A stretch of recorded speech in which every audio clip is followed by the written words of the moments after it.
Buenas noches, muy buenas noches tengan todos ustedes. Sean muy cordialmente bienvenidos a la librería Mar Adentro. Tenemos la fortuna en esta librería de sostener una relación muy cálida, muy amistosa con la Universidad Veracruzana, institución, digamos, en Veracruz, que con quienes hemos venido desarrollando con el Departamento de Difusión Editorial una labor de presentación de libros, de conferencias, etcétera, que mucho han enaltecido a la librería. El día de hoy tenemos la presentación del libro Cuando sea dictador también gritaré a los aires que te quiero, de Lautar. Lautar, bienvenido, él es el seudónimo de Iván López Renteral. Me voy a permitir leer la semblanza de Lautar y de los quienes la acompañan hoy en esta mesa para presentar el libro. Lautar Iván López Renteral es originario de Veracruz al Puerto. Sí. Realiza proyectos híbridos a través de diversos géneros literarios y múltiples soportes artísticos para explorar los límites entre la escena, la escritura y la imagen. Por el libro Cuando sea dictador también gritaré a los aires que te quiero, que es precisamente la obra que presentamos hoy. Recibió en 2023 el Premio Nacional de Dramaturgia Emilio Carballido, otorgado por la Universidad Autónoma de Nuevo León y la Universidad Veracruzana. Fue becario del PEGDA, el Programa de Estímulos al Desarrollo Artístico y Cultural de Veracruz, en 2023 en la categoría de Jóvenes Creadores con especialidad en cuento. En 2022 fue seleccionado en la 6ª emisión de la Bienal de Arte Veracruz. Fue becario del Programa de Jóvenes Creadores en la categoría de Ensayo Creativo durante la emisión 2021-2022. En 2020 recibió el Premio Nacional al Estudiante Universitario en la categoría Carlos Fuentes y el Premio de Artes Universidad Veracruzana. En 2016 fue acreedor a la mejor puesta en escena, dirección, escenografía y creación de texto durante el 25º Festival del Teatro Universitario de la Universidad Veracruzana. Bienvenido, Lautar. Muchas gracias.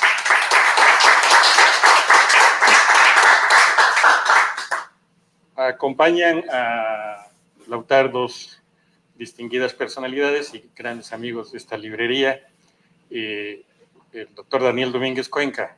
Daniel Domínguez Cuenca es académico de tiempo completo adscrito a la Facultad de Pedagogía Región Veracruz de la Universidad Veracruzana.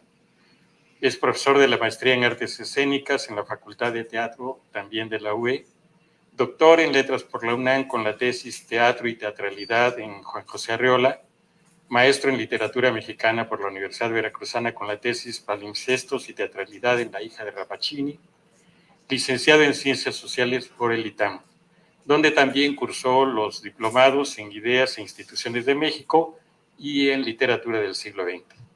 Actualmente es profesor de tiempo parcial interno de la Maestría en Artes Escénicas de la Universidad Veracruzana.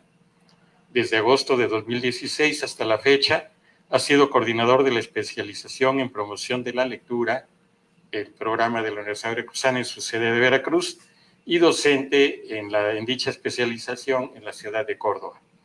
Es miembro del Sistema Nacional de Investigadores de CONACYT.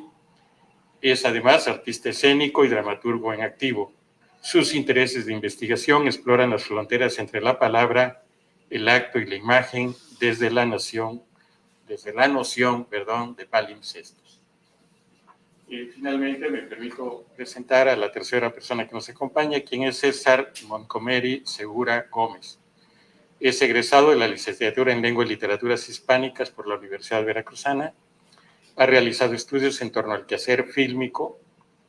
Cuenta con formación académica en acercamiento al patrimonio cultural, coleccionismo y curaduría en la historia del arte y otros diplomados orientados a las artes visuales y la literatura.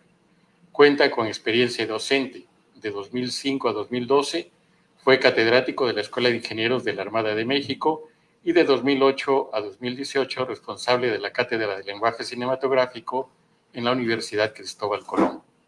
Su labor en el Instituto Veracruzano de la Cultura, ahora Secretaría de Cultura de Veracruz, inició en 1997 en el Departamento de Promoción y Difusión. Desde entonces ha apoyado diversas áreas como la Subdirección de Educación e Investigación Artística y recintos culturales como la Ágora, el Centro Veracruzano de las Artes de Huargüeyes, el recinto CEDEX Convento Betlemita y el Centro Cultural Casa Principal, que actualmente dirige. Bienvenido César, bienvenidos Daniel, bienvenidos Carlos. ¡Viva! Hola, pues buenas noches a todos. Me han dado el uso de la palabra en primer término, cosa que agradezco. Te saludo, Lauta, me da mucho gusto coincidir contigo aquí. No investigué mucho de ti porque tenía muchas ganas de conocerte así y de tratarnos aquí, platicar aquí. No hemos platicado nada antes de vernos hoy aquí. Y a César, pues con quien he tenido el gusto de compartir muchos años, diversas aventuras, y en particular hemos compartido la casa principal en diferentes tiempos juntos. Pues yo me preguntaba por qué me habían pedido a mí venir a presentar o a compartir con todos aquí esta obra, que en primer término pues es una publicación que está realizando y promoviendo la Universidad Veracruzana, aunque entiendo que es en coedición con la Autónoma de Nuevo León, porque esta obra es merecedora de, como ya lo mencionaron, al Premio Nacional de Dramaturgia 2023 Emilio Carballido, que es un premio que primeramente acogió Monterrey, que era un reclamo, recuerdo, que se hacía muy fuertemente, que primero Monterrey había tomado el premio y no la Veracruzana, y me da gusto que ya sea un premio que se comparte con las dos universidades. Eso me parece importante. En segundo lugar, hace un mes exactamente se presentó aquí la revista La Palabra y el Hombre, dedicada a la compañía de teatro de la Universidad Veracruzana, el número 68, y en esa ocasión estuve próximo a venir a estar en esta mesa, pero pasaron diversas cosas y no se dio que estuviera aquí. Entonces, a lo mejor ahora entendí también que yo estaba reservado para presentar y ahí quizás fue la insistencia en que ya no coincidiera con la presentación de la revista 68. En tercer punto, me imagino que me invitaron también porque ahí en el currículum dice que mi principal línea de investigación son las fronteras entre la palabra, el acto y la imagen, que no es lo mismo que tú haces, pero que veo que tú eres un artista híbrido y que eres un caso extraño y extraordinario porque has tenido reconocimientos en ensayo, creo que en cuento también. Me explica César que eres instalacionista, que has hecho un trabajo visual como artista plástico, digamos. Entiendo que eres un artista escénico y desde luego un dramaturgo. Entonces, eres un creador que no tiene fronteras en su búsqueda creativa, sino que se está moviendo por diversos ámbitos, cosa que, para empezar, a mí me parece interesante por lo que acabo de comentar. Yo creo que a veces, cuando uno está en un proceso creativo, a veces es útil conocer en qué te estás metiendo. O sea, si estás trabajando un cuento, o si estás trabajando una novela, o si estás trabajando una obra poética, o si estás haciendo dramaturgia, como decir, bueno, voy a trabajar farsa, o voy a trabajar comedia, o voy a trabajar tragedia.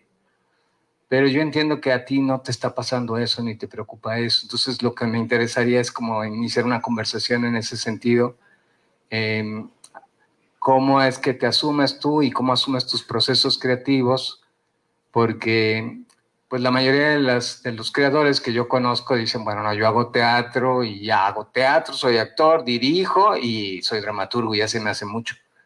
Pero no están haciendo instalaciones, no hacen cuentos, no concursan en otras áreas tan disímiles. Entonces, ¿cómo te asumes como creador híbrido y cómo encuentras tú esos procesos? Sería para mí una primera pregunta para iniciar una conversación.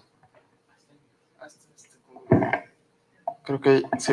Bueno, primeramente, muchas gracias por asistir, gracias a la audiencia por estar aquí, por tener interés en la publicación de una obra de teatro. Por lo regular, el teatro publicado, la dramaturgia, quizá es uno de los géneros, si todavía concebimos la cuestión del género como algo regulador, es uno de los géneros literarios quizá el menos vendible, el menos expuesto, el menos leído. Y es también muy importante la labor del premio porque provoca y genera más textos dramáticos, más textos para la escena y hace que la dramaturgia continúe creciendo y continúe leyéndose y expandiéndose. Y bueno, también muchas gracias a César y a Daniel por estar aquí, por aceptar la invitación. Y bueno, respecto a tu pregunta, principalmente me interesa la cuestión discursiva, la manera en la cual se articulan determinados mensajes en determinados medios, objetos o procesos. Entonces, hay quizá algunos contenidos o algunos discursos que me imagino en cierto soporte y comienzo a trabajar en ellos, ¿no? Una cuestión, en esta obra en específico me interesaba utilizar la performatividad y la imagen, y también me interesaba la exploración de los objetos, los significados de los objetos. Ya quizá más adelante vamos a hablar de por qué es importante los objetos en la obra de teatro.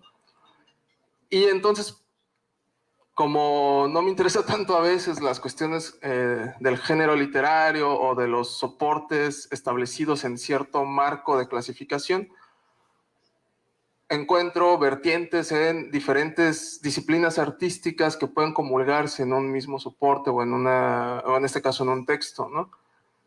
Y no sé si más o menos un poco ibas orientada la pregunta hacia ello. Sí, o sea, si tú no estás, cuando estás pensando si vas a escribir, te está moviendo, por ejemplo, tienes un discurso y ese discurso dices en qué posibles soportes lo puedo trabajar y lo llevas al ensayo o lo llevas al espacio museístico o lo llevas a la escena. Es un poco tu proceso y no te pones a pensar, quiero hacer una obra de teatro o soy artista escénico y mi mundo es el teatro. Ya. Justo no pienso primero en el soporte, ¿no? Pienso, por ejemplo, este texto nace de una investigación que estuve realizando sobre desaparición forzada. Entonces, trabajé un ensayo, bueno, primero trabajé aspectos visuales plásticos, ¿no? De ahí salió una pieza que fue la seleccionada en la Bienal pasada, que estuvo en casa principal. Y antes de eso salió este texto, creo que fue de las primeras obras que hice respecto a desaparición forzada. Tiene como 7 años que la escribí, más o menos. Entonces, ya ha habido también un proceso de investigación y de generación de ideas en torno a esta problemática social. Y entonces, primero pienso en el discurso y en la conceptualización, y ya luego pienso en qué soportes me interesa trabajar determinados elementos de ese mensaje, ¿no? Entonces, respecto a desaparición forzada, hablar sobre la materialidad hacía que trabajara la instalación. Hablar sobre el paisaje hizo que trabajara la instalación. Pero hablar sobre el proceso de investigación como tal, es decir, el momento en donde se está investigando a la persona que ha desaparecido, entonces ahí fue cuando pensé en una obra de teatro, ¿no? Que son 2 investigadores que están indagando la desaparición de una persona. Entonces me pareció el medio más adecuado para el discurso que quería emitir. Entonces, como sintetizando tu pregunta, perdón, sintetizando mi respuesta,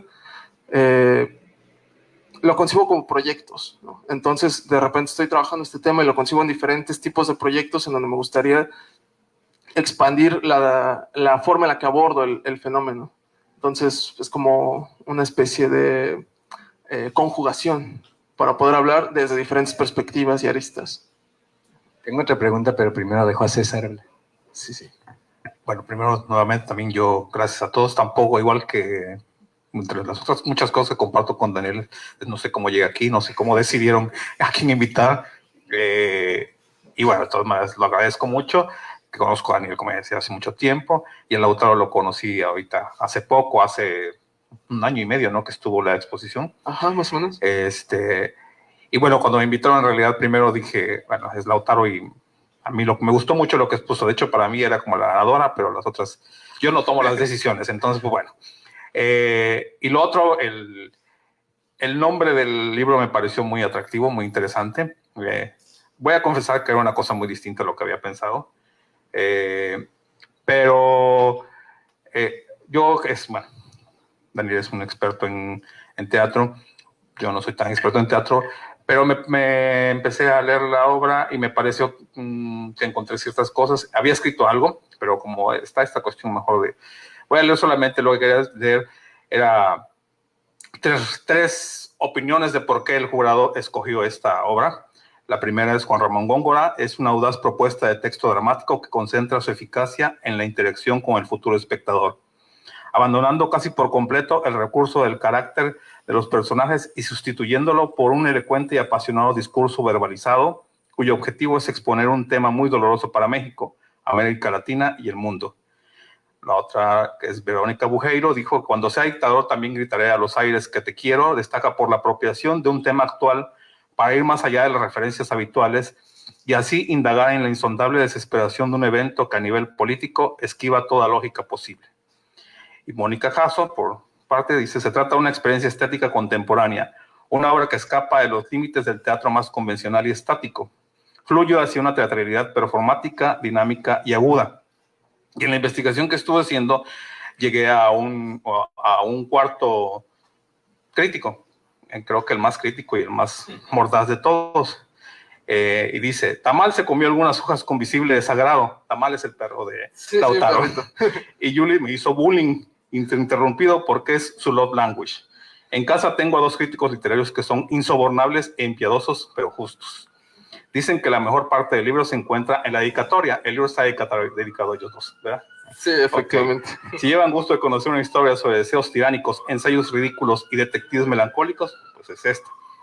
Iba a titular mi texto Refutación al tamal por el perrito. Pero bueno, ya empezaba nada más con una pequeña... el tono en el que está escrito el libro es un tono satírico. Más allá del tema escabroso, profundo, es una farsa, en realidad, y tiene muchos tintes de comedia.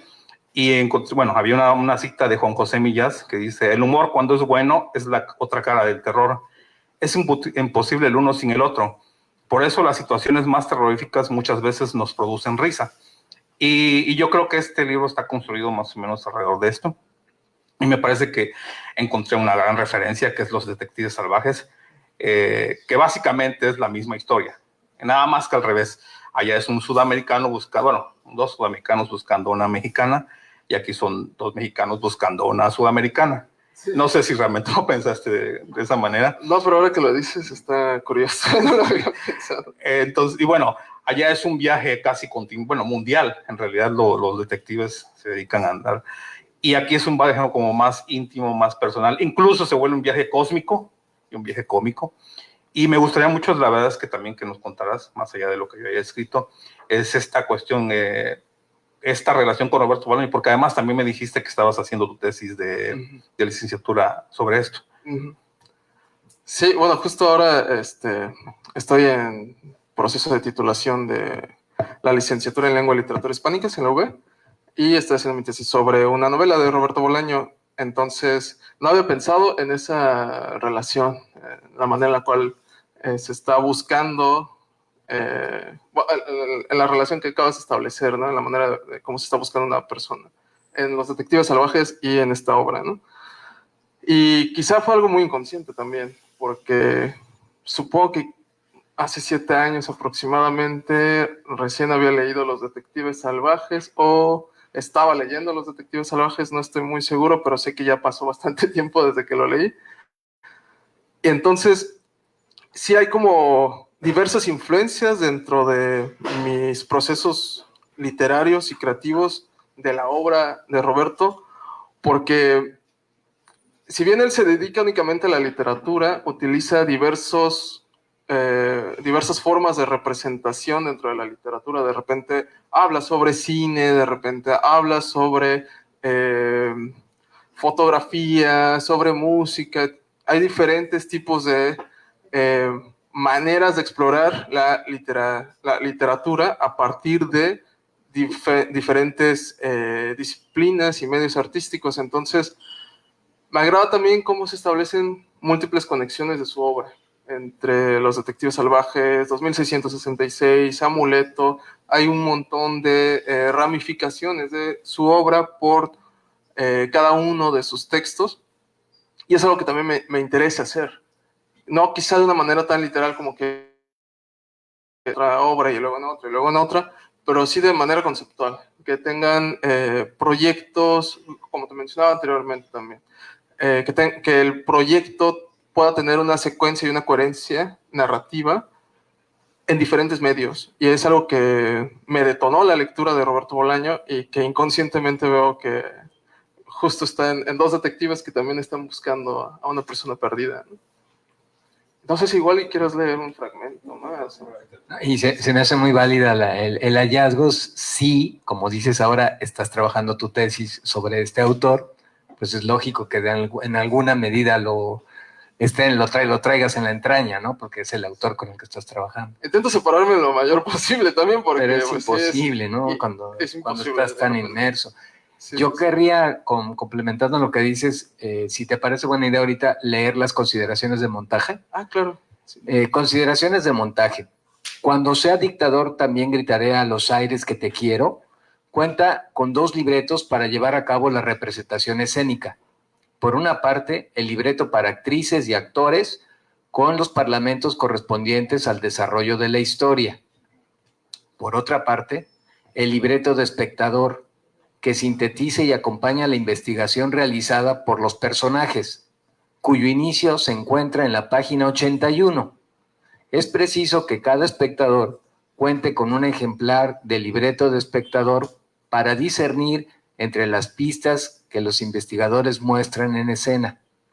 El propósito de esta implementación busca suscitar reflexiones escénicas posteriores al fenómeno teatral. Es una propuesta de dramaturgia expandida, una extensión para la búsqueda y una prolongación de la imagen. Y tú estabas pasando las imágenes. Es que para eso se ponían las instrucciones y las imágenes que da la obra de teatro.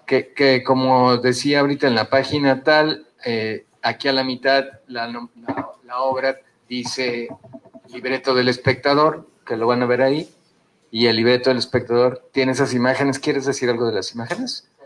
Entonces mi pregunta era, y lo que yo supongo que sobre esto hablaremos un poquito y a la gente le interesará mucho, pero mi pregunta ahí va en este sentido. La investigadora Anne Ubersfeld tiene su libro famoso que se llama Leer el teatro, y ella dice, el teatro no fue escrito para ser leído. El teatro fue escrito para ser representado. Ella todavía no estaba en la onda del performance. Pensaba que era para ser representado. Entonces dice, el teatro fue escrito para ser representado. Su realización se da en la escena. Entonces, no se puede leer teatro, pero hay que leer teatro. Entonces dice que leer el teatro es una paradoja. Y eso es lo que yo te quería comentar como mi segunda pregunta era esa. ¿Qué tanto concibes tú posible que la gente que está hoy aquí compre esta obra y disfrute la lectura? ¿Y y en qué medida tú sí estás trabajando este texto en función de una posible puesta en escena? Bueno, la verdad es que no sé si lo disfruten. Espero que sí. Es algo que cuando uno está escribiendo quizá no lo piensa tanto, o particularmente yo no lo pienso tanto, no sé cómo vaya a ser recibida. De hecho, creo que la obra como tal fue mal recibida durante un buen rato porque estuvo dando vueltas por varias convocatorias de dramaturgia y pues no quedaba seleccionada ninguna, ¿no? Entonces cada año me tenía que inventar un seudónimo nuevo para poder participar en un concurso y luego en otro, y corregir y corregir y corregir. Entonces veía que pues también como que no era del agrado del jurado, de quien determinara cuál premio, cuál obra merecía el premio, ¿no? De hecho, en el premio Emilio Carballido participé creo que 2 ocasiones, una con otra obra de teatro y en otra ocasión con esta. Y también es un proceso en donde justo no se está pensando quizá tanto, o reitero, yo no estoy pensando tanto en cómo se va a recibir la obra. Mi inquietud es hablar del tema en estos formatos y con estos medios y tener fe en ella. Entonces, espero que sea bien recibida. En este caso ha sido bien recibida ya ahora con el paso del tiempo y espero que futuramente continúe teniendo una buena acogida por los lectores. Y algo que me pasaba mucho al leer teatro era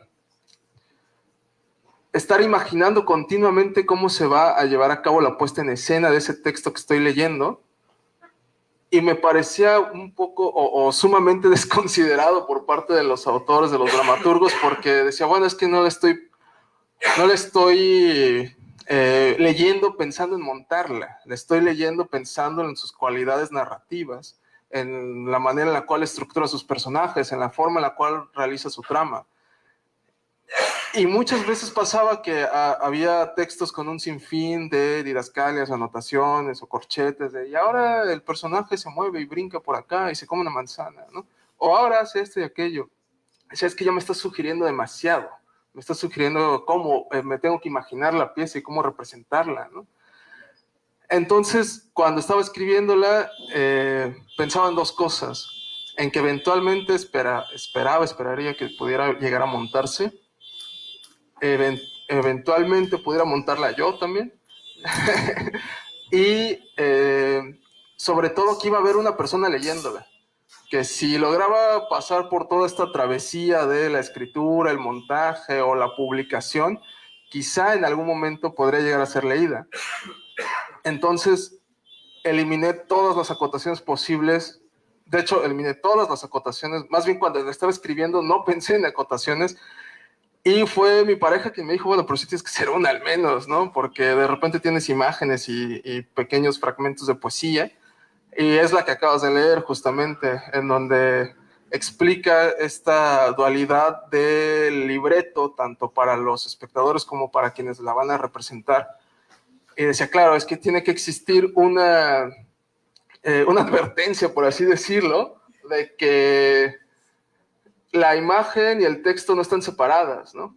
Tanto de manera física en este texto, como de manera conceptual en la propia idea de letra, ¿no? Cuando estamos leyendo se generan imágenes. Y me parece que era algo que quería abordar, cómo hay una representación impuesta cuando estamos leyendo y quien escribe está pensando en que justo va a imponer una serie de imágenes, de alegorías, de metáforas, y quería hablar sobre la representación. Si bien hay todo un tema y hay toda una trama, conceptualmente me conflictúa demasiado el asunto de la representación porque en el teatro se impone mucho, cuando se está leyendo se impone mucho la manera en la cual tenemos que representar ese texto que estamos leyendo, y la fotografía es una completa imposición de cómo se representa la realidad. Y por eso dije, bueno, pues si vamos a jugar a las imposiciones en una cuestión escénica, pues lo voy a hacer doblemente, tanto en el texto como en la imagen, ¿no? Entonces, quizá me fui un poco por las ramas ahora, pero... Estás hablando de una imposición en un texto de un dictador. Ajá, sí, justamente, es un poco el juego también con el título, ¿no? Entonces, sí pensé en montarla cuando la estaba escribiendo, pero era mi montaje, es mi forma de pensar el montaje de la pieza, y no quería sugerírselo a nadie más que pudiera leerlo y que pudiera leerlo como un texto literario, no solo como un texto dramático, para sintetizar mi respuesta. Bueno, también yo cuando lo leía, en realidad yo debo de confesar que no leo mucho teatro, leo novela, cuento. Que la mayoría, La mayoría. Entonces, cuando lo leí, realmente lo leí como novela, como una especie de novela que contiene poesía, narración, incluso me pareció en un momento como un monólogo. Y hay momentos en los cuales incluso los dos únicos personajes utilizan el mismo diálogo, que me parece muy interesante. Y cuando me puse a ver, dije, pero estoy leyendo teatro, entonces dije, ¿cómo se visualizaría eso? Y en ese momento dije, bueno, yo creo que sería algo como Dogville, como una negra. Pero además después dije, bueno, ¿quién va a estar junto a mí? Pues dije, va a estar Daniel, que es el gran experto en teatro. Entonces dije, ¿cómo representaría Daniel esta obra? No sé, igual, pasándola, ¿cómo representarías tú esta obra, Daniel? ¿Quieres que conteste? Sí, adelante, sin ningún problema. No, fíjate que lo primero que pensé cuando la estaba leyendo, me pregunté si yo pondría esa puesta en escena. Me lo pregunté. Ahorita que lo estamos platicando aquí, veo que sí, en efecto hay una parte muy discursiva, muy narrativa. Está trabajada con un fuerte componente narrativo, la obra, ¿no? Entonces es interesante cómo es que está pensada para la escena siendo tan narrativa. Pero estoy ligando ahorita muchos elementos por lo cual esto funciona así. Yo lo que pensé cuando la estaba leyendo, realmente no la he imaginado en la escena, pero me di cuenta que una lectura con actores de la obra, una lectura dramatizada, funciona maravillosamente.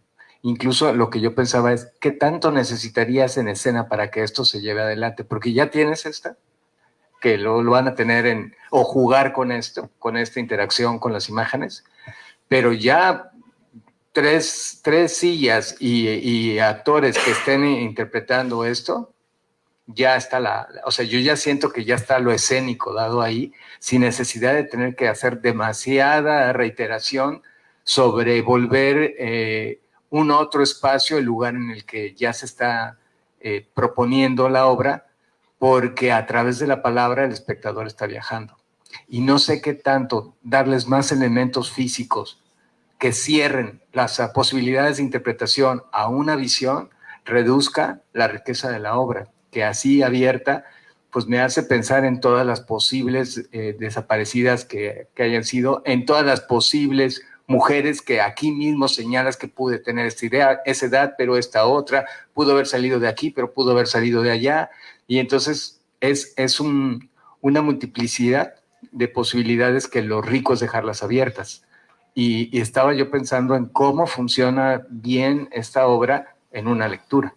Sí, de hecho fue leída por la Orteup, la compañía de teatro de la Universidad Veracruzana, y funcionó bastante bien. O sea, hubo un ritmo bastante apegado al ritmo que también me imaginaba, ¿no? Y justo de repente solo leído, los chistes entraban bien también, ¿no? Entonces el público también se reía. Fíjate que al respecto, y yo sé que con la farsa pasa eso, no sé si estés de acuerdo en que sea fársica como él la ubicó, pero a mí no me pasó. Yo sé que cuando un texto tiene ese límite entre o es muy fársico incluso, una parte del público se puede estar riendo muchísimo y otra parte molestando. Incluso se puede parar e irse. ¿Qué es lo que sucede cuando alguien te cuenta un chiste? Porque los chistes son pesados, ¿no? En realidad. Y no sé, si te cuentan un chiste de un duelo, por muy gracioso que sea, si tú tienes un duelo reciente, no te va a dar gracia. Entonces, lo que pasa con estos fenómenos. Yo lo leí, sentí todo el peso de lo narrativo, lo sentí muy poético. A mí me pareció muy poético. Dentro de lo narrativo, le sentí mucho más el peso de lo poético que del lado cómico. Yo casi no sentí lo cómico. Sí, sí, sí. Pues es que justo eso es lo interesante en cuestión de la farsa o la comedia, que de repente los ambientes que se generan para escribir una comedia o para de repente generar un gag cómico en literatura, se van trabajando para que cuando ocurra el momento en donde detonas el chiste pueda ser efectivo. Pero muchas veces no. O sea, hay que también me agrada jugar con esa bisagra del chiste, ¿no? En donde puede ser incomodidad o puede ser muy gracioso. Y el tema justo es muy incómodo, sumamente incómodo. Para dar un poquito de contexto, trato de dos investigadores que después de muchos años de buscar a una persona desaparecida, ya están agotadísimos y no saben cómo seguir buscando. Entonces ya utilizaron todos los medios y metodologías y procesos de búsqueda que podía existir de manera forense, a partir de diferentes tipos de procesamientos de datos, etcétera, ¿no? Es como así inicia. Y lo que hacen posteriormente es indagar a partir de los objetos que ha dejado la persona desaparecida. Entonces, todos estos objetos tienen una carga subjetiva de la persona desaparecida, que son los objetos representados en las imágenes.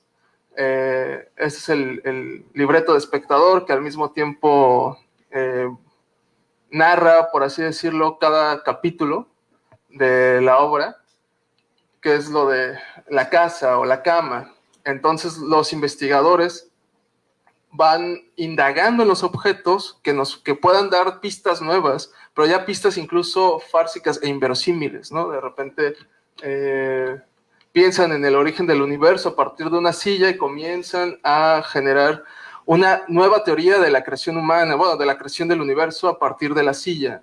Y pensar que quizá a partir de esa silla se puede reconfigurar la creación del universo implica que en ese universo probable y circundante quizás sí esté Mercedes Hernández Urrutia, que es la persona desaparecida. Entonces habría que ir a ese otro universo conformado por sillas en donde quizás esté sentada en una de esas sillas, ¿no? Y así indagan en cada uno de los objetos que están en la casa de la persona desaparecida. Y lo cómico reside en llevar esta búsqueda al extremo, ¿no? a lo más fársico posible. Algo que intenté cuidar bastante era no burlarme del dolor, ¿no? O no hacer chistes sobre el duelo o cosas por el estilo, en donde sí me parece que podría ir en contra de la ética que tengo respecto a este fenómeno de desaparición forzada. Y sería una completa falta de respeto también para las personas que han sufrido la desaparición de un familiar o que están inmersas en todo el proceso de búsqueda, siendo víctimas y afectados directos, ¿no? Entonces, digamos, el momento más de llevarlo a lo más fársico es cómo esa búsqueda de dos personas que no tienen ninguna relación con la persona desaparecida, sino con el hecho de buscar. O sea, son detectives que a ellos los que les encanta es buscar, ¿no? Entonces buscan y buscan y buscan, y en este caso buscan a una persona desaparecida aunque no tenga ningún vínculo. Y cuando uno está escribiendo, está buscando las maneras de escribir la idea, pero también la manera de narrar y la manera de llevarlo a quizá una puesta en escena o no. Y se vuelve extenuante esa búsqueda, ¿no? La información para escribir, es decir, la información para generar esta narración, se vuelve extenuante también. Mi documentación respecto a la desaparición forzada fue muy extenuante, no, sigue siéndolo. Y es un tema pues que de repente no es muy agradable estarse informando, quizá con documentales o testimonios a las 8 de la mañana mientras desayunas y ves restos humanos en la pantalla, ¿no? O cercanos a ti, o etcétera, ¿no? Entonces son procesos muy cansados y quería hablar sobre ese proceso, que es muy cansado, pero no desde una persona que busca a un desaparecido, sino desde dos detectives que están buscando a través de los objetos de esa persona que ha desaparecido. Entonces, puede ser una especie de puesta en escena de teatro de los objetos, pero también me interesa la subjetividad que el objeto guarda. Entonces, en esos límites era donde de repente sí podría ser algunos momentos de gracia en donde dentro de la propia ficción de la obra se permite indagar e inventar quizá cosas muy inverosímiles y jugar con esa bisagra en donde te estoy contando una cuestión quizá muy incómoda, muy difícil de asimilar como lector y como persona que ha vivido y nacido en México, pero que también como porteño, como veracruzano, uno se ríe mucho de sus tragedias y de quizá las cosas más cruentas, y a veces puede ser un poco extraño que pues el veracruzano tenga esa cuestión un poco rara de reírse de cuestiones muy trágicas. Entonces, en esa frontera me interesaba indagar la comicidad de una obra, ¿no? Yo creo que también tiene que ver mucho con el absurdo. Esto, y bueno, me aprovecho también para esto que dices de los investigadores, que aparece esta cuestión de la ausencia que a ti te interesa mucho. Cómo ellos empiezan a ver a partir de que a lo mejor la mujer se fue a otro plano y que a través del plano que está realmente en la cama o en la almohada. Y entonces lo que empiezan a hacer es como una especie de exorcismo. Me parece como muy interesante. Y en ese sentido también cuando lo leía decía, dije, es César Aira. No sé si tú has leído César Aira. Todavía no. Dije, esto es absurdo, esto es delirante. Y me pareció que en ese sentido tenías como mucho esto que parte a partir, bueno, perdón, la narración, la parte que surge a partir de algo muy natural, muy común y corriente, y que se empieza a construir y a devenir en algo tan absurdo, delirante, incluso bufo en el asunto. Así es César Aira. Entonces me pareció que tenía como mucho eso. No lo leíste, entonces ya es una proyección mía. Pero en ese sentido también quería hablar sobre esa cuestión de la ausencia, que además, pues la otra parte de lo que yo quería hablar era cómo se liga esta obra a tu pieza, a Visión de Vacío, que es las imágenes que yo traje, que cómo está construido, que me parece que es muy interesante, que la pieza, la instalación, tiene una cualidad muy narrativa.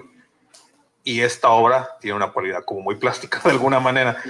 Y muy narrativa. Entonces, ¿cómo vas saltando de una cosa? Y me parece que de alguna manera, yo no sé, son complementarias. Tienen algo como muy, no sé, ¿dónde están el...? ¿Se pueden poner por ahí las fotos de la instalación? A ver.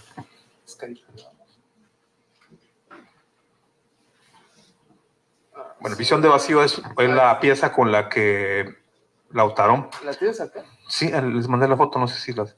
¿Sí? Que le movamos. Está adelante, siguen.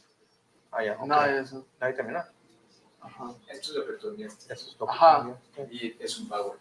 Okay. Es un PDF, pero también un PowerPoint al parecer. No sé si... Aquí no están. No sé si está en otro archivo. El otro PowerPoint está en la otra pestaña. Ok, vale. Ahí abajo PowerPoint hay otro por abajo. Abajo. Ya. Ya les porque no... Mira, ahí está. Muy bien. Ahí está. Va. Bueno, Visión de Vacío es una instalación que preparó y que mandó Lautaro para participar en la Bienal de Arte de Veracruz. Perdón, se nota que activar Windows, perdón por la piratería, ¿no? Es una captura de pantalla, le hice yo. Y a su vez yo después hice una captura de pantalla, entonces ya ahí como es mega piratería. Bueno, entonces tampoco me estás pagando Windows. Entonces, bueno, lo puso en la Bienal de Arte. Y es una pieza muy interesante que empezaste a desarrollar a través también de entrevistas con gente que tiene familiares desaparecidos. Y lo que es una pieza que es como multidimensional. Uno tiene que recorrerla. Incluso está planteada de una manera para que uno hasta se mueva. Es como corporal. Te tienes que agachar.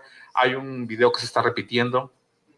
Y bueno, no sé si quisieras como platicar sobre la relación que puede existir entre esto. Ahí está todas las pirateadas de Facebook. No, está bien. Bueno, primero contextualizamos la visión del público para que puedan ver la pieza.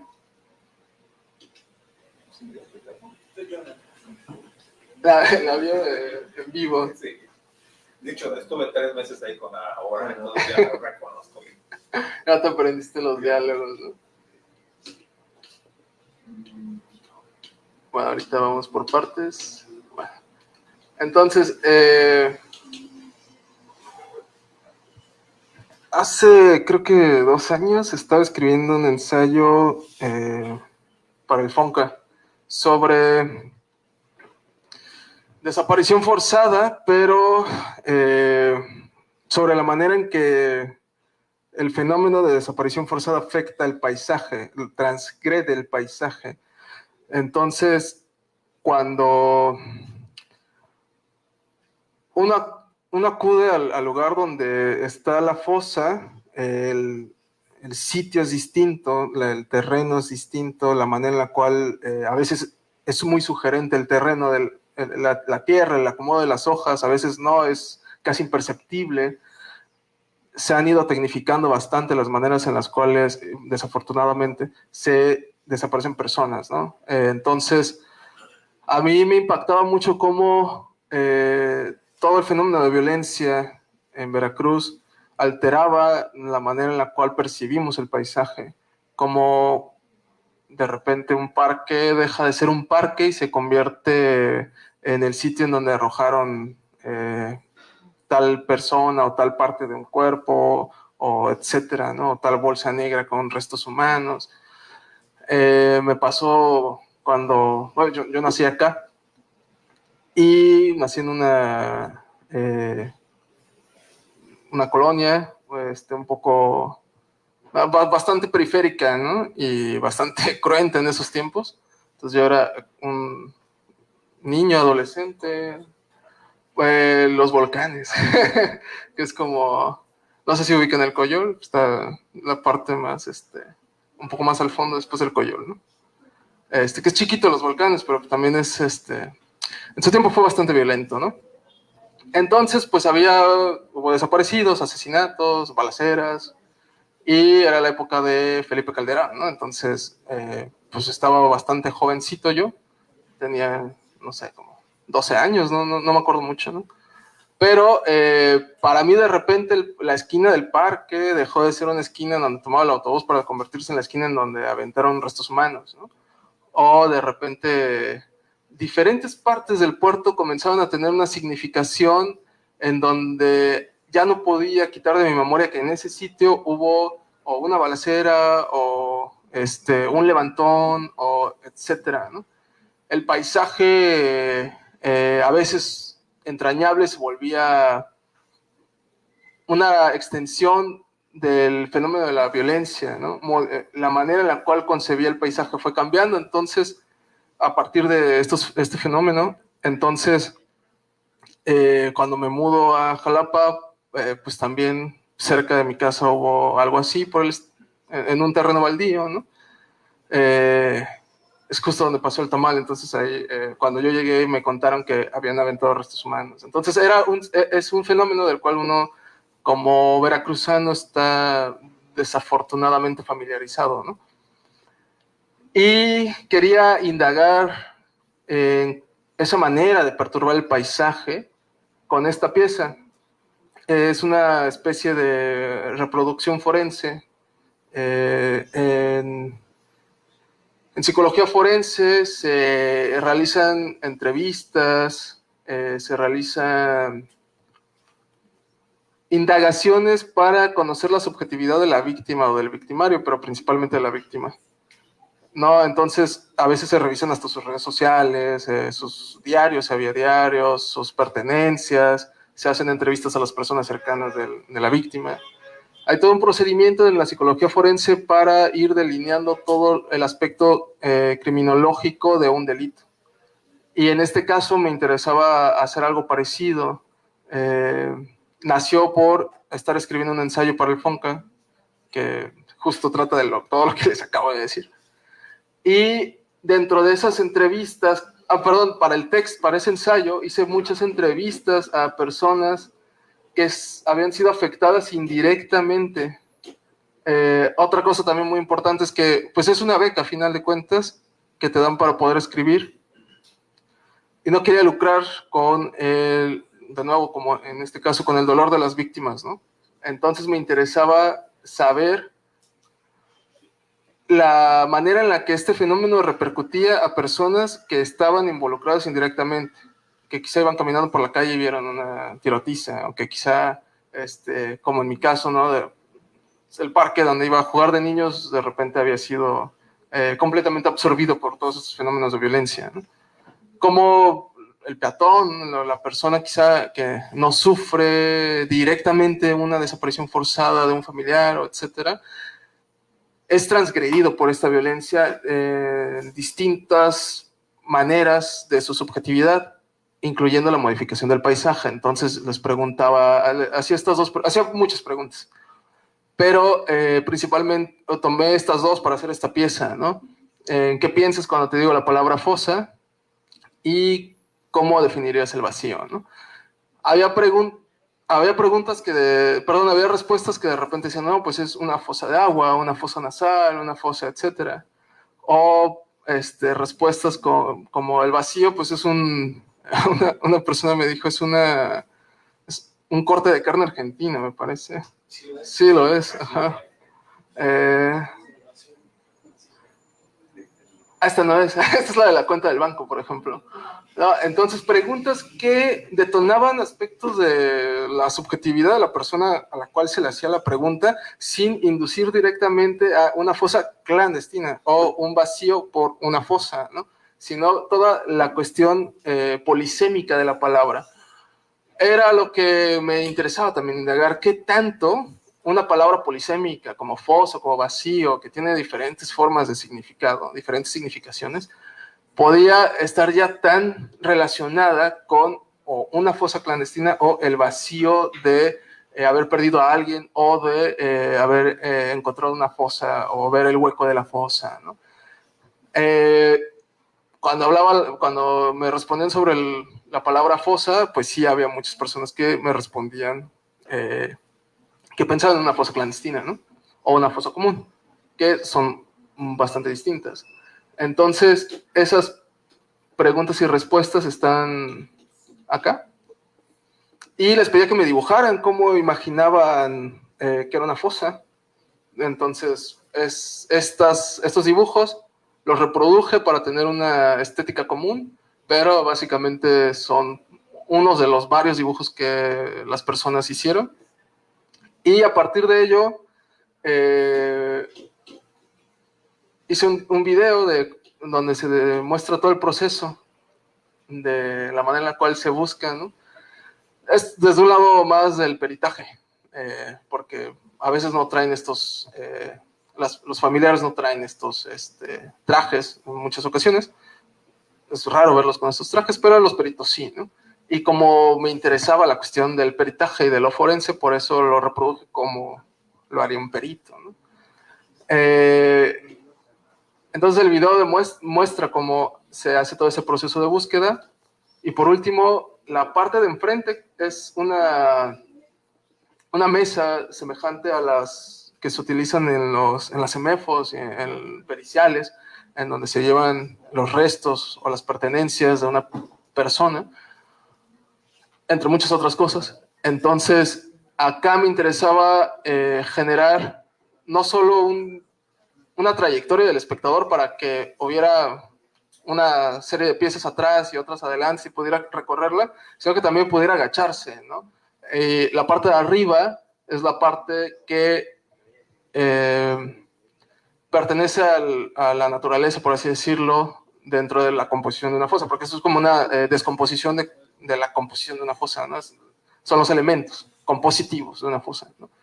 Entonces arriba están las piedras, la tierra, las hojas, y abajo está lo que ocultan, lo que se oculta ahí. Oh, aquí están los elementos naturales. Y acá están huesos, dientes y un zapato en este caso, ¿no?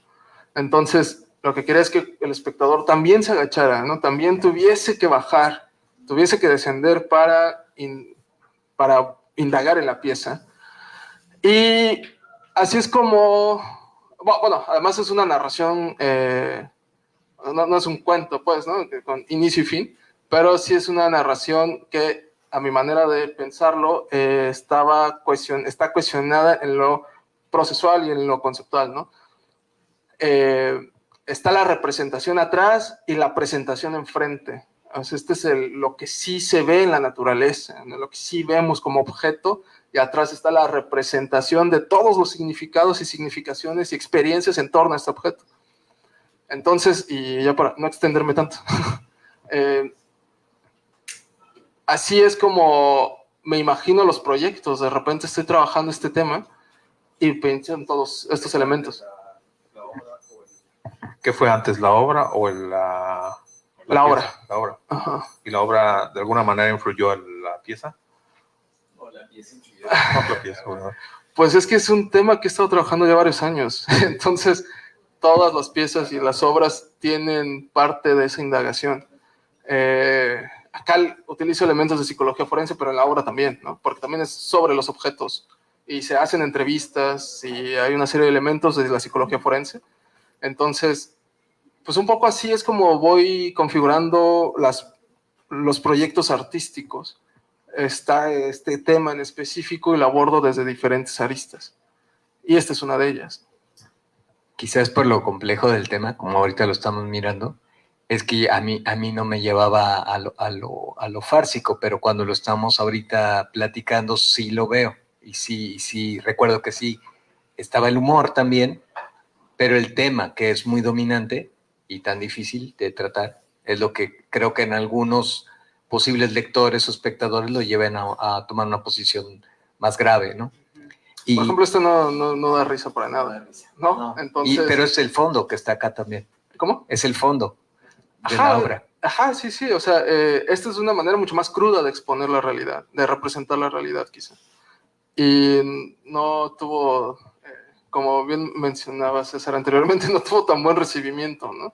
En contrario, que es quizá un poco mucho más ligera en su contenido y en la manera de abordarlo, pues sí tuvo un recibimiento mucho mejor, ¿no? Pero bueno, hay múltiples aristas y es un fenómeno que creo que se tiene que seguir, del cual se tiene que seguir hablando desde diferentes formas de representación, no solo desde la documentación cruda, como podría ser este caso. Sí, porque tocar el tema y llevarlo en este caso a la escena, es también una forma de denuncia, de generar conciencia, aunque hay espectadores que dicen, bueno, pero yo para qué quiero ver eso, pero si no se menciona, si no se trae al presente, si no se cuestiona, si no se confronta, pues tampoco, no se trata de estar volteando la mirada todo el día, ¿no? Había otra cosa que mencionaron que me hizo pensar en lo fársico y lo quiero mencionar ahorita con relación a la obra y darles oportunidad por si quieren opinar ellos, y es la forma como está estructurada, porque tiene una estructura muy clara, y lo separaste en estado de la cuestión, marco teórico, corpus de investigación, hipótesis, conclusión y epílogo. Y ahí sí, ahora que estábamos platicando, dije, eso sí es muy fársico, que todo parece casi una tesis científica, ¿no? Pero estás burlándote también de ello. Sí, es que es una investigación a final de cuentas. O sea, la obra de teatro bueno, esta obra de teatro en específico, son dos investigadores que están exponiendo los resultados de su investigación. Y no lo están exponiendo desde un informe pericial o desde una cuestión quizá más común, sino que lo están haciendo desde una forma performática y poética, ¿no? Podría ser una especie de conferencia performática también. De hecho, así fue como me la imaginaba cuando la estaba escribiendo, como una especie de conferencia performática, pero que se da la libertad de narrar, inventar, hablar desde la ciencia ficción, desde la fantasía, desde el horror, porque es lo que en el fondo también me gusta escribir, ¿no?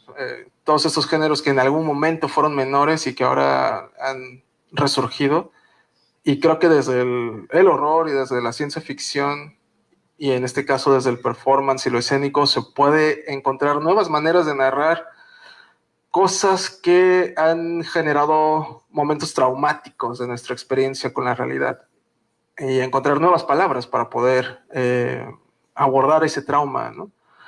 Entonces, en ese tiempo también estaba estudiando artes visuales y estaba iniciando mi tesis. Y era un lenguaje que estaba en mi día a día, ¿no? Tenía que estar haciendo una tesis en artes visuales. Ahorita estoy en letras haciendo otra. Ajá, estudié artes visuales antes y después, bueno, casi simultáneo, un poquito después de que entré a artes visuales me metí a letras también. Terminé una y ahorita estoy ya casi por acabar la otra. Pero pues no deja de haber un académico adentro, ¿no? O sea, también me interesa mucho la teoría. Además, la cuestión teórica ayuda a tener una amplitud de miradas para el tema y el fenómeno que uno quiere hablar. Pero pues, me parece exageradamente rígido a veces el formato de una tesis convencional, de un posgrado, de una licenciatura o de una academia en general. Y era un poco pues, llevar también esto al lado más fársico posible. Si es una conferencia, si es una investigación, va a tener la estructura de una tesis, por así decirlo. Lo vamos a tomar como ejemplo para futuras tesis que se quieran hacer en los posgrados que no sean tan rígidas. Los formatos lo vamos a considerar. Sí, vendrá bien. Vendrá muy bien. Oye, te iba a preguntar si tuviste esa formación como artista visual o plástico y como pues gente de letras, ¿cómo fue tu aproximación al teatro? Pues viendo bastante teatro, haciendo teatro un rato, escribiendo teatro, pero más que nada tuve mucha influencia por el teatro grabado.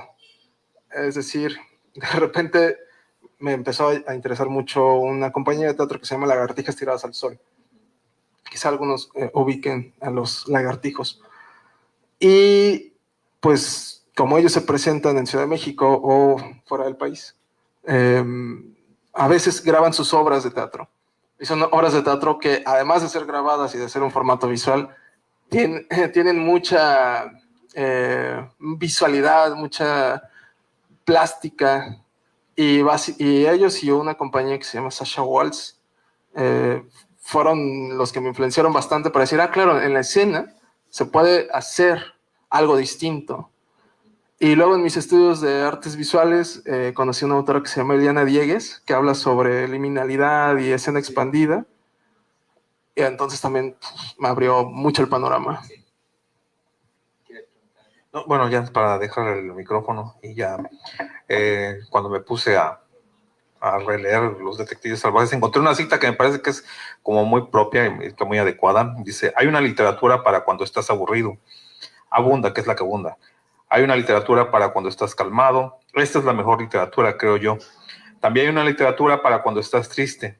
Y hay una literatura para cuando estás alegre. Hay una literatura para cuando estás ávido de conocimiento. Y hay una literatura para cuando estás desesperado. Yo creo que este tono que tomas en la obra, creo que tiene que ver con esto. Es una literatura, digamos de alguna manera, de la desesperación. ¿Cuántas veces nos ha abordado el tema de las desapariciones, del narco, de la violencia, y siempre desde un punto de vista muy trágico, oscuro? Y me parece que cambiarle el giro tiene algo muy interesante que nos puede pues, volver a switchar en el tema. No sé si, bueno, me pareció como muy interesante esta obra.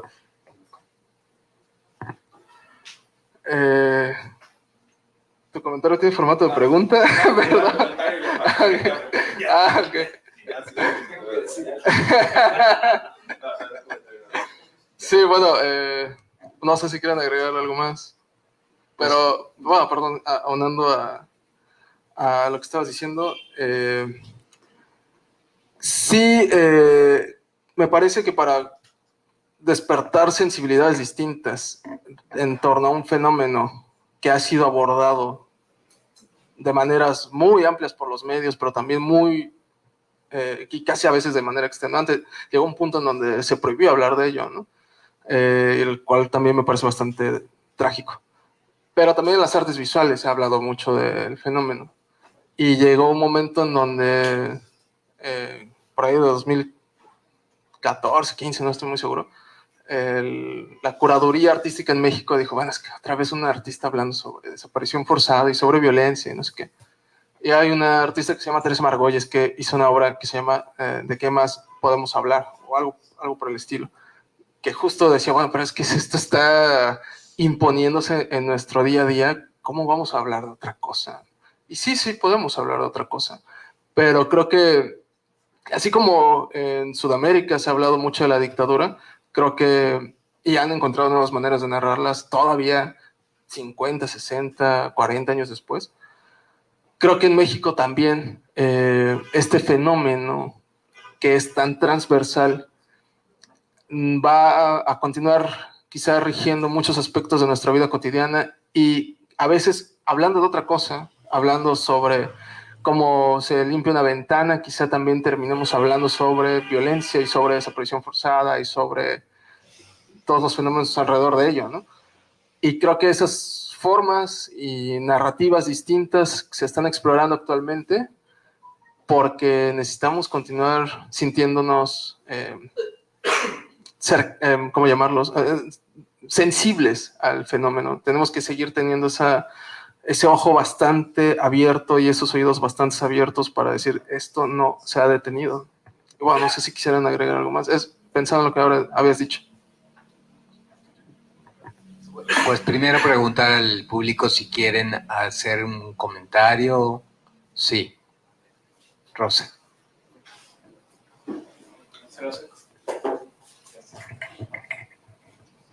No es pregunta, sino, no sé, como comentario.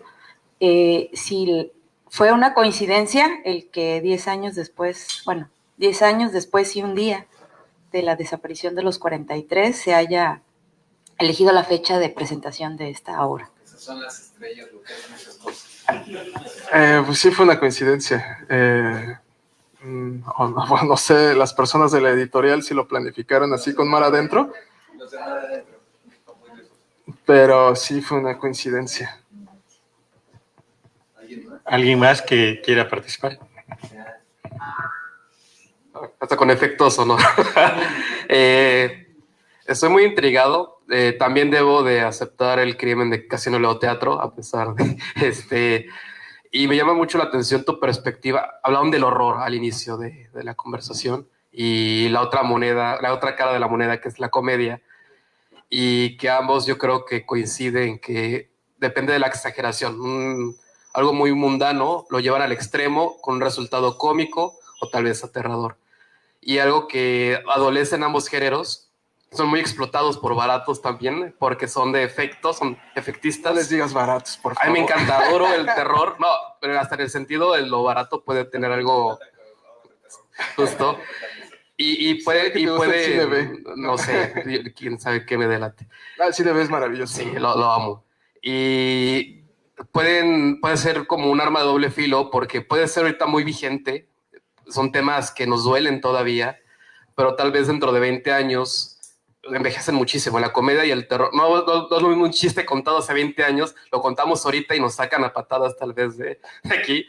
Y lo mismo nos daba miedo en los 70s, en los 80s, lo vemos en los géneros. Estaba el terror religioso, luego el de ciencia ficción, y hoy en día pues la realidad está en el terror. ¿Cómo sientes que podría ser recibida esta obra en el futuro si depende de estos dos como ambivalencias? Dice que hay detrás de la puerta.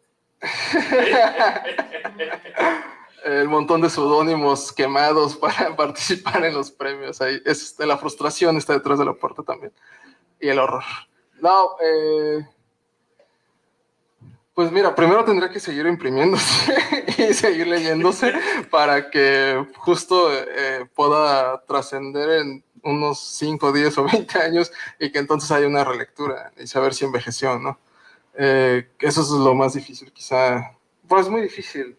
O habrá dos jóvenes en un futuro buscando la obra perdida del autor, ya que estamos hablando de los detectives salvajes. Sí, vale, y ya me desaparezco, ¿no? Perdón, estaba a punto de decir cosas feas. Malos chistes, perdón. Entonces, creo que sí, de repente puedo dejar de escribir totalmente o dedicarme a otra cosa y va a ser la única obra publicada y se terminará perdiendo, ¿no? O no. Pero creo que la cuestión de la comedia y del horror y conjugarlos a veces es peligroso, ¿no? Porque a veces un hablar de horror o representar el horror puede llegar a ser demasiado torpe y generar risa, ¿no? A mí me gusta eso también, que el horror a veces no se vuelva tan tenebroso y digamos es que también es un problema que podríamos solucionar. A veces y creo que no ha cambiado quizá tanto a lo que le tenemos miedo, solo ha tomado formas distintas, ¿no? Y me parece que como ha sido tan reincidente las cosas a las que les tenemos miedo, pero como han cambiado también su forma, nos siguen asustando pero de una manera distinta sin encontrar soluciones, tampoco para ya no sentir ese miedo. Y creo que lo cómico de ese horror que puede ser demasiado exuberante o fársico, puede existir una forma de solucionar esas problemáticas que nos generan horror. Y decirles, no era tan difícil de solucionar. No, o sea, tenía miedo a la oscuridad, tenía que abrir los ojos, ¿no?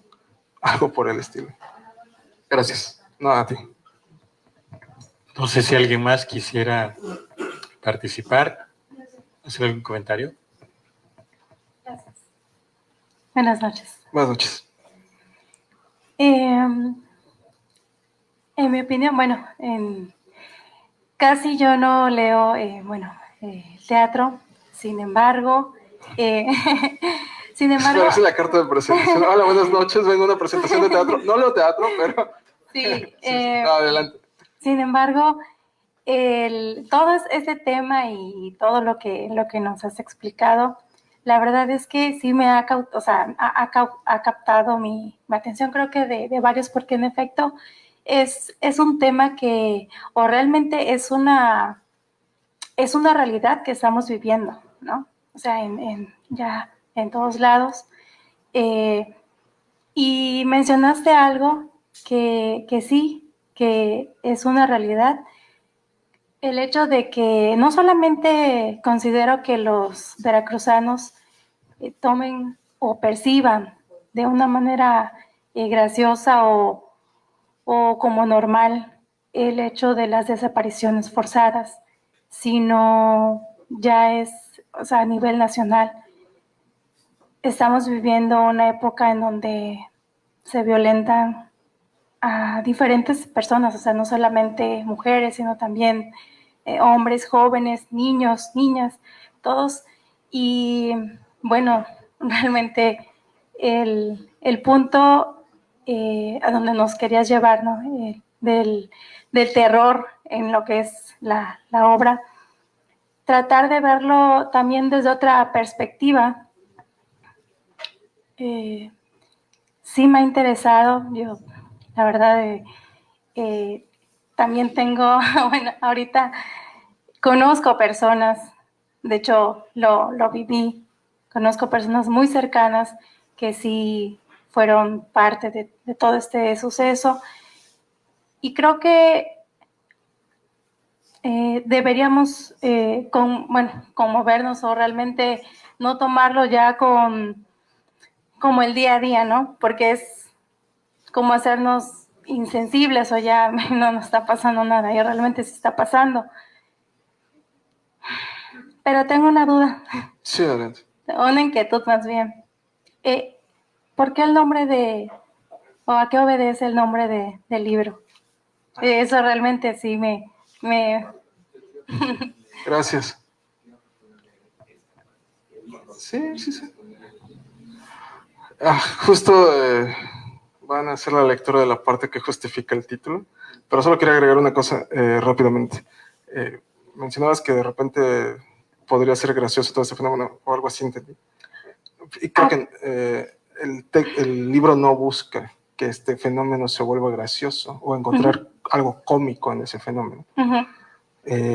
Indaga cuestiones cómicas, pero no del fenómeno, sino de la propia desesperación de los personajes, que es una cuestión que sí me interesa diferenciar bastante, ¿no? Porque pues de repente se piensa que se puede hacer comedia de todo o que hay límites en la comedia o no. No voy a reflexionar en respecto a si hay límites o no de la comedia, pero como autor no busco en ningún momento reírme del fenómeno. Y creo que en el puerto sí hay una capacidad de reírnos de nuestras propias tragedias. Nuestras propias tragedias, o sea, lo que ocurre al sujeto en sí. Ya cuando te ríes de la tragedia del otro, al menos que sea consensuado, exacto, eso, y que sea tu compa y estén platicando y se puedan reír de ello, pues es distinto, ¿no? Pero cuando te ríes de la tragedia del otro, pues está medio feo, ¿no?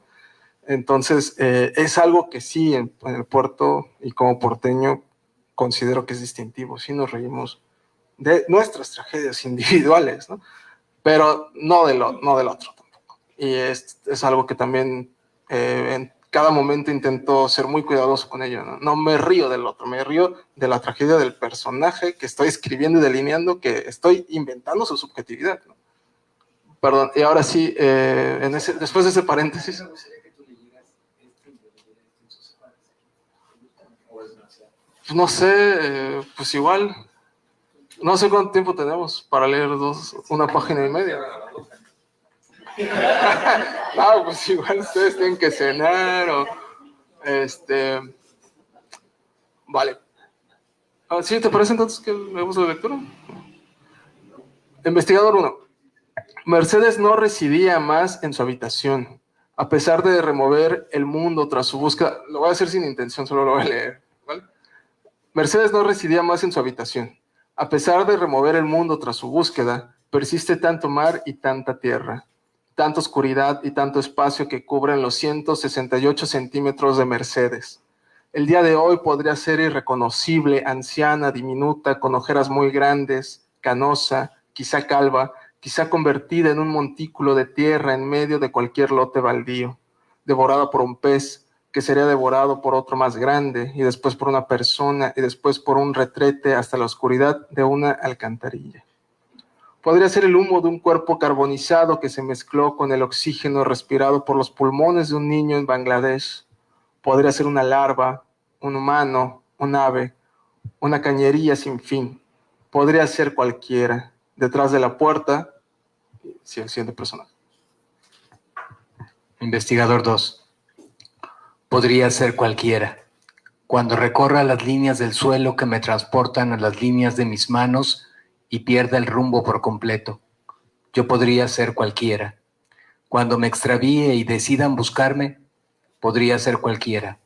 Cuando no pueda más, quien retome mi búsqueda. Cuando tenga que correr para no ser alcanzada, y deba trepar un árbol, y deba talar un bosque, y deba refugiarme y hacer un escondite, tener 1.000.000 de hojas como refugio, dominar 1.000.000 de arbustos, conquistar las hectáreas del mundo, mandar en toda la selva, controlar a todos los animales. Cuando yo me empodere y mi fuerza sea sobre los demás y todos me oigan y me obedezcan y me teman. Cuando ordene a los ríos que se muevan, cuando ordene al sol que salga, cuando obligue a los pájaros a volar, cuando exija al universo que me escuche, podría ser cualquiera quien tome venganza. Pero yo ocuparé esa atención, toda esa atención como beneficio propio, como mero capricho personal, para decirle a todas y todos mis oyentes, vasallos y súbditos que aquí, en este lugar, desde esta mi posición, declararles que también la tiranía es un acto de fe, que también es un acto inconmensurable de amor, que también utilizaré la fuerza para imponer mi garganta, mi pecho y mis ambiciones, que también gritaré a los aires que te quiero, con todo el autoritarismo posible. Cuando sea dictador, también gritaré a los aires que te quiero. Gritaré a los aires que te estoy buscando. Gritaré a los aires que te extraño. Forzaré a la humanidad a que te busque. Intimidaré a quien no te encuentre. Encarcelaré a quien te olvide. Asesinaré a quien esté cansado y no pueda continuar. A quien no anhele tu regreso. A quien no pueda sentirse triste. Cuando sea dictador, todos estaremos profundamente tristes. Cuando sea dictador, todos estaremos buscándote. Yo creo que podemos terminar en esa parte, ¿no? Bueno, esta parte termina. Cuando yo sea dictador, podremos atravesar esta puerta sin el miedo tras la espalda. Termina justo. Ahí está un poco la respuesta, ¿no? El origen del título es pensar en que si sí tuviese todo ese poder que podría tener el Estado para buscar a alguien, pensando en lo que se acaba de conmemorar, ese sería lo que como autor, como persona, sería la manera en la cual utilizar ese poder, ¿no? Pues vamos a buscar todos. No sé si tengan alguna otra duda, pregunta, comentario. Bueno, sí, sí me ven. Hola. Primero que todo, muchas felicidades, Iván, porque lo que haces, que se ve que te gusta, te logra ese reconocimiento y felicidades por el premio que obtuviste. También, gracias César, gracias Daniel, por que lo que nos hicieron comprender un poco más esta obra de este joven creador. Voy a ser muy breve. Qué bueno que ya explicaron y me gustó mucho la explicación de por qué se llama así. Cuando vi que iban a presentar este libro, pensé en algo político. Y después leí rápido, y bueno, no deja de ser político porque hay una crítica, todo hace sentido. Tal vez involuntariamente, pero se vuelve una crítica social. Yo te criticaría, que es muy breve. Sí, adelante. Que es muy breve esto. Me gustaría que hubieras hecho algo más. Es la crítica. Sí, es crítica. Y ¿sabes qué? No. Y bueno, ya dijiste que buscas, pero ojalá la gente que lea no solo se regocije, por decirlo así, con esto, cree conciencia y ¿no te gustaría algún día que esto se vuelva una película? Hay muchas películas sobre este tema, pero una más, ¿no te gustaría verla algún día? Gracias. Sí, gracias por tu pregunta y deseos y críticas. Bueno, pensando en la brevedad, primero, de repente también pues, el tiempo no alcanza para escribir todo lo que uno desea. Y tienen que encontrar que sea la manera más coherente, concisa y efectiva de sintetizar las ideas y trabajar como trabaja el poeta de repente también. Y a mí me persigue esta cuestión de pues, no tener todo el tiempo para escribir y tener que pensar, no pensar como poeta, no, pero pensar con estos procedimientos mucho más sintetizados, ¿no? Y bueno, sobre una película, pues no sé, bueno, eso definitivamente no lo decido yo. Quizá en algún momento pida una beca en cine y le diga, háganme una película esta. Sí, pero sí, estaría interesante. Sí, estaría interesante pensarlo en una cuestión audiovisual, ¿no? No sé si podría decir que sí. Yo creo que sí me gustaría. Sí. Pero más que gustar o no gustar, porque me tendría que gustar el resultado para que me guste pensar en que sí va a haber una película. Me gustaría más que nada pensar en cómo se representa por otras personas, en cómo lo representan otras mentes, ya sea en cine, ya sea en obras de teatro, ya sea en etcétera, ¿no? Entonces, quizá contestando lo que tú mencionas, sí me gustaría ver las representaciones más allá de la cuestión cinematográfica. Gracias. Quiero decirte algo más. No sé por qué piensas que sea muy breve. Porque para empezar, quién sabe cuánto dure esto puesto en escena, ¿no? Pero igual, si dura 42 minutos o 63 o 2 horas y media, es muy relativo. O sea, puedes tener una obra que dure 3 horas y una obra que dure 23 minutos y es lo que tiene que durar. Está bien que haya ese apetito también. Eso. Está bueno, gracias. Sí. Hola, bueno, muchas felicidades por tu trabajo, es muy interesante. Dijeron Iván, pero ahí dice Lautaro. Sí. ¿Tienes 2 nombres o es seudónimo? Cada concurso cambia de nombre, ¿no? Ok. Lautaro, solo es que Facebook no me deja juntarlos, no sé por qué. Pero bueno. Ok, sí. es muy interesante tu proceso, la verdad, me llama mucha atención cómo transmutas de una expresión artística a otra, se me hace hipercomplejo, muy actual. Tenía dudas al principio sobre cómo te colocaste en la academia, pero bueno, ya explicaste un poco esa parte, porque la academia encasilla mucho y entonces Es interesante estos brincos. Me parece muy interesante también cómo deconstruyes las realidades, y creo que con estos trabajos estás construyendo una polisémica de las verdades, citando un poco a Bauman, ¿no? De lo que sucede, construyendo una verdad, y es en la línea de Teresa Margolles, con eso del el muro baleado. Gran obra. Sí, gran obra. Entonces, es muy interesante. Y ahorita comentaste algo sobre el tiempo, la falta de tiempo para hacer cosas, que creo que te has arreglado con eso. Ahí vamos. Sí. No estás formado un poco antes a que nos formaban en una parte, y es muy difícil luego a nosotros desplazarnos a otros campos.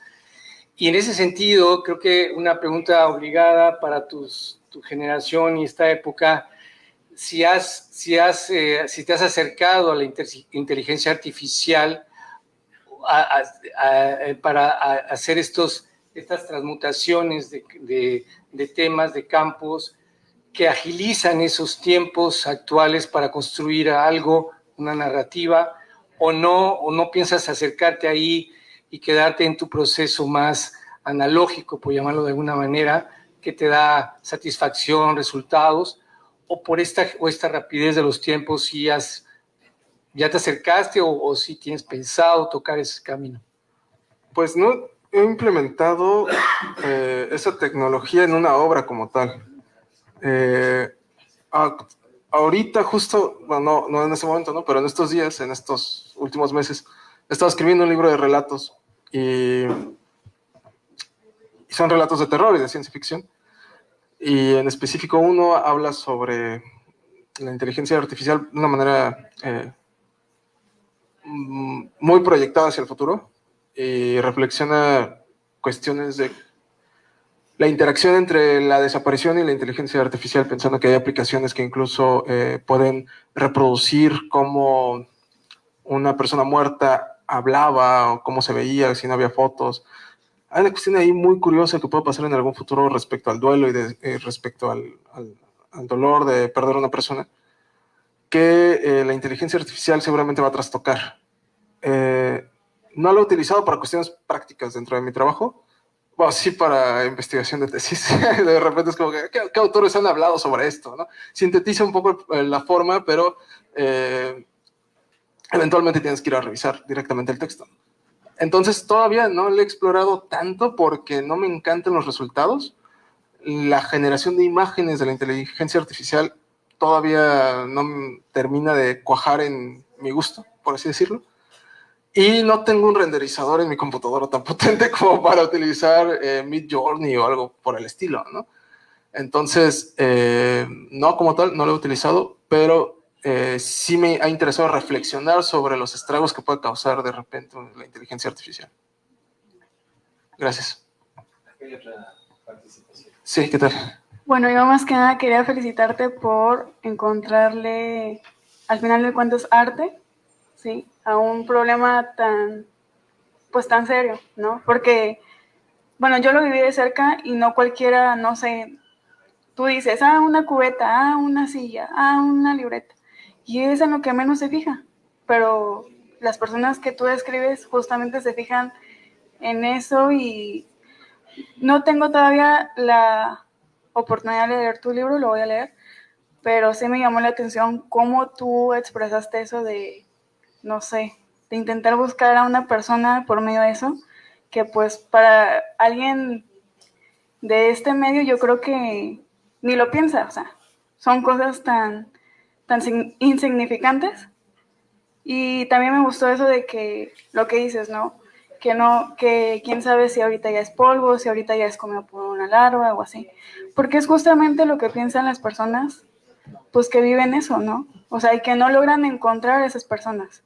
¿Qué será de él? ¿Será un loquito de la calle? ¿Será comido por una larva y así? Y más que nada mi duda era cómo te nació y cuándo te nació la idea de representar este tema. porque dices que desde chico lo viviste, ¿no? O sea, lo viste. Entonces, ¿cuándo o desde ese momento tú dijiste, voy a escribir sobre este tema?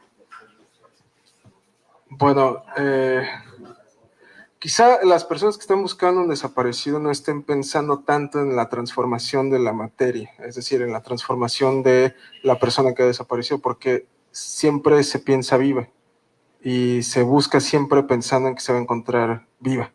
Entonces, un pequeño paréntesis. Sí, claro, pero por ejemplo, yo que lo viví de cerca, porque sí lo viví de cerca, bueno, personas de mi familia desaparecieron, ¿no?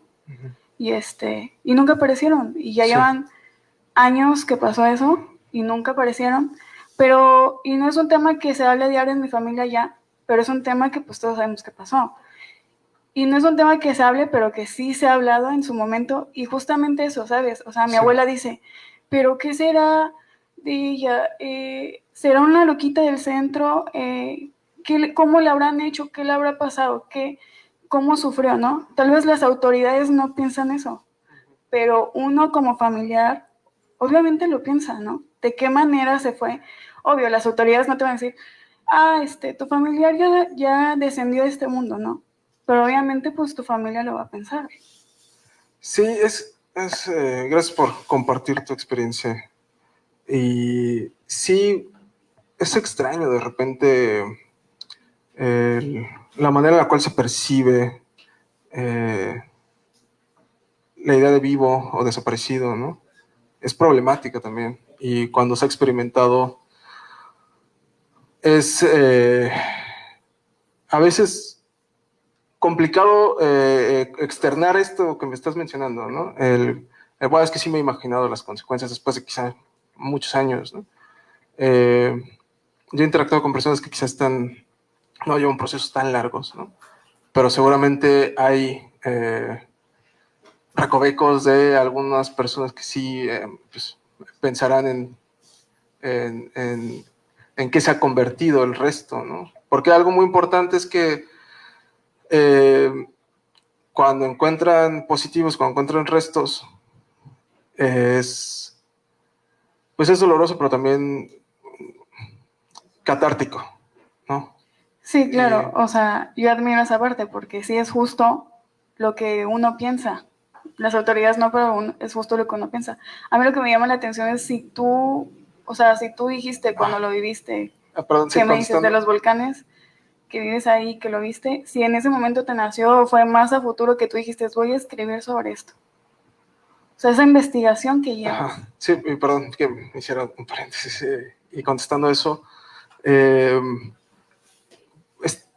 nacer permeado de todo este fenómeno en sus diferentes aristas hace que inevitablemente surja la manera en la cual uno se expresa, tanto en el lenguaje como en el lenguaje cotidiano, como ya en procesos artísticos.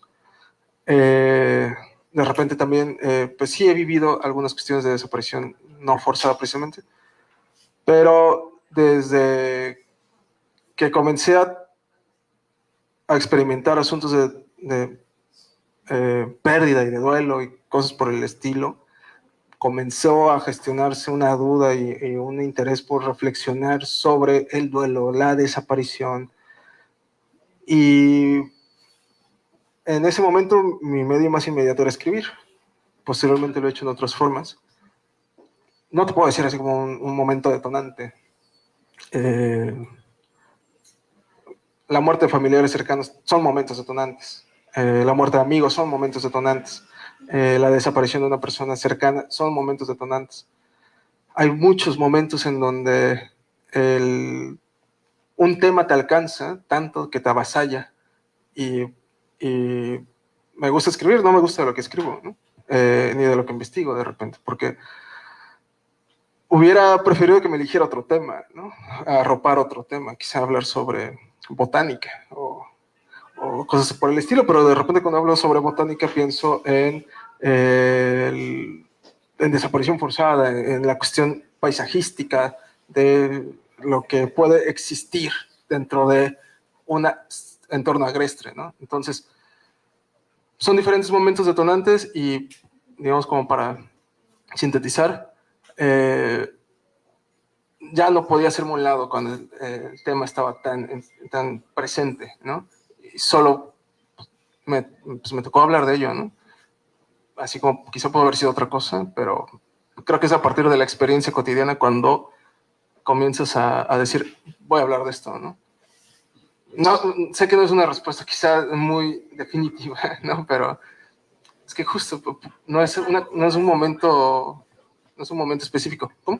Es algo que lastima al país, que hay que profundizar en ello porque muchas veces lo tomamos muy trivial. Otro desaparecido sin tomar conciencia de que es un ser humano y que ese ser humano tiene contacto con su familia, con sus hijos, vaya, es un dolor grandísimo. ¿Cuántos huérfanos no quedan?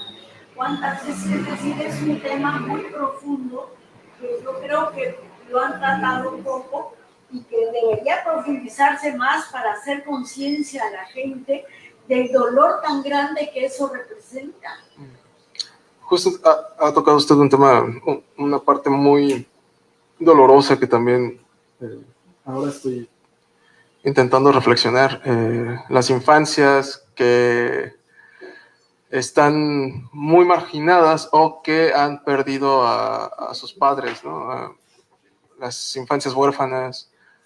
Es un problemón, es un tema muy complejo y que de repente pues, son tantas las aristas de la problemática que afectados como un infante en donde quizá no tiene la misma capacidad de replicar o de gritar su injusticia, pues no ocupa las primeras planas quizá, ¿no? Pensar en la cantidad de niños huérfanos y niñas huérfanas que produce toda esta problemática. Entonces, sí, claro, el acompañamiento psicológico en estos casos sí es bien duro, ¿no? Acompañar psicológicamente a una persona que está en este proceso de búsqueda, pues es complicado tanto como para la persona que acompaña como la persona alrededor del acompañante, ¿no? Sí, es muy difícil de repente pensar en toda la magnitud y consecuencia de tan solo los afectados indirectos. ¿Y cuántas mamás pasan con las fotos? Y son miles los que traen fotos diferentes. Y es una problemática tan fuerte que el gobierno debería tomar más conciencia de ello. Sí, ya en cuestión de la impartición de justicia y de los mecanismos que tendrá que activar el gobierno para poder solucionar este conflicto, se ha también teorizado y hablado muchísimo y se va a tener que seguir haciendo. Y creo que a nosotros nos queda ocupar esos lugares de decisión que son importantes para que las cosas se modifiquen. Muchas gracias por su comentario. Muchas gracias. No sé si haya algún otro comentario, alguna otra pregunta.